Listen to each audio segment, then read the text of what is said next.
Hi everyone. I thought I would make another quick video. Last week I did email on Friday because I think there was some confusion about one of the assignments.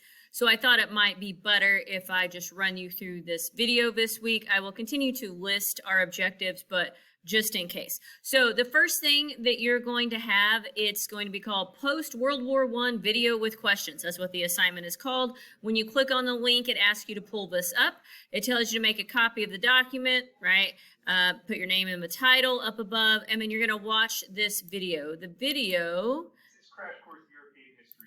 is John Green, Crash Course European History, about what happened after World War I. So as you watch the video, then you are going to answer, you're going to answer the questions below. So they go in chronological order. You just answer the questions. If you want to pull up a side-by-side screen, that way you can watch it while you answer, that would probably be a good thing to do as well. So assignment 1, you just put it on, watch the video, answer the questions, easy peasy, easy done, right? Because at this point, we're kind of edging towards the end of the war and talking about the after effects of what happened, because everything that kind of does happen leads us into World War II not long after that. Then the second assignment is kind of a creative assignment. So how this normally works, when you click on it, it talks about, it's a one-pager assignment, and it says, hey, what number did you draw? Because in a normal classroom setting, I pass around a bucket, and then they get numbers like 1, 2, 3, 4, as you can see listed here.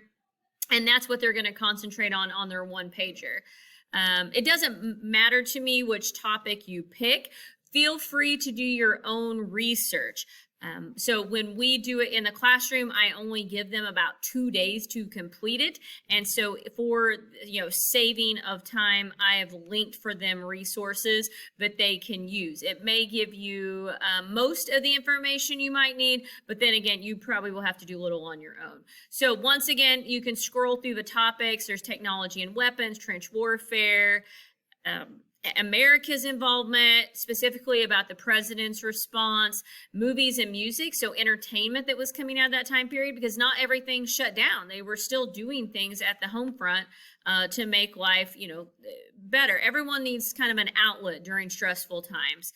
So more weapons, specifically U-boats and other things of that nature. Groups, the African-American group, the Harlem Hellfighters, and then dogs, like specifically, pets, roles of the pets. I guess technically since they're fighting in a war, they weren't necessarily a pet, but you get the idea.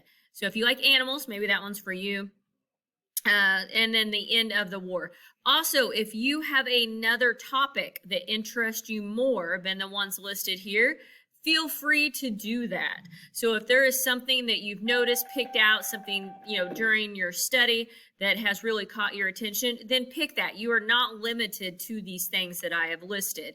And then the second thing it's going to tell you, or listed in the assignment, is the rubric. So if you would like full points, this tells you on your one-pager, and you just can do it on blank paper, your one-pager. So to get all of your points, you need at least 10 pieces of factual information, quotes, illustrations, so things that aren't just text, a personal response. So this is a little different than last time. So a personal response about how you, like your kind of opinion or your viewpoint, and then of course appearance, just making sure it's nice, neat, and tidy.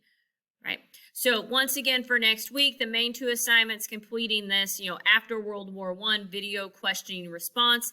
The second thing, creating a one-pager over any of these topics or anything that you would like to choose on your own. Sorry for the bells in the background. And then the rubric on how I will be grading those. As always, if you have any questions or concerns, let me know. When we are totally done with the unit, you will be sending those notes back over so I can give you a grade for those. So when we are totally done testing, then you will give them to Mrs. Williams, and she can send them back over in inter-school mail so I can put those in the grade book. Have a great week, you guys.